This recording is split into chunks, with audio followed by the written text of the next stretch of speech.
Hey, Concord family, good morning. Happy Monday. Hope your week is starting off wonderfully. I wanted to bring a devotion to you today and a word out of the Gospel of John. It is in John 6. It's a telling of a very familiar miracle to us, the feeding of the 5,000. But what John tells in this story that the other Gospels leave out is a very significant character, and it's the little boy.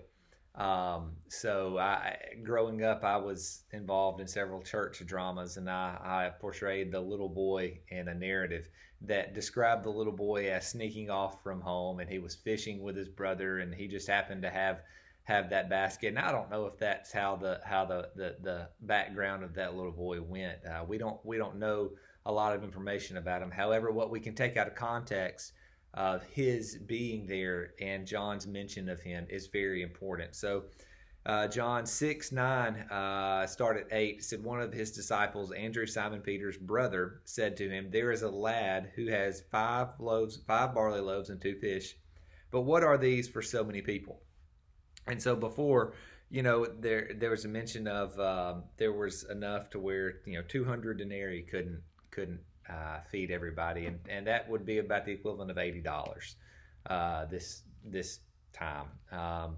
But so what we take out of the context of the mention of this little boy in John is the language in which Andrew mentions this little boy. He says a lad. Now a couple of other translations use little, or even the Greek word for it translates to like the smallest of small, so it's insignificant.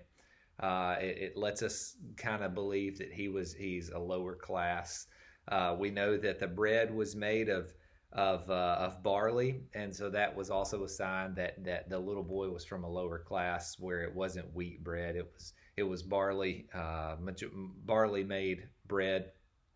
And so this little boy was there, was with more than likely his family, someone from his family. But what could this have changed if this little boy, who was approached by Andrew, who, by the way, he did not know. We don't know where in the crowd he was. We imagine he's got to be pretty close, if he is close enough for the disciples to see him. And Andrew approaches this child, and you've got to think, a 9, 10, 11, even 12-year-old child with a stranger comes up and says, "Hey, I would like to take you to this man Jesus. You've got a basket of food he may be interested in." You've got to think kind of what his response in his head had to have been. I mean, it just was a little bit crazy, but what would this have changed if he had said, "No, this is mine, my family. This was my family's provision for the day." But instead, selflessly, he gave up of that basket to feed, that ended up feeding, obviously, 5,000 and more. So what do we glean from this as adults? Obviously, we are not being compared to as a lad, but one of the things that I take from this is that we are never just placed in a crowd.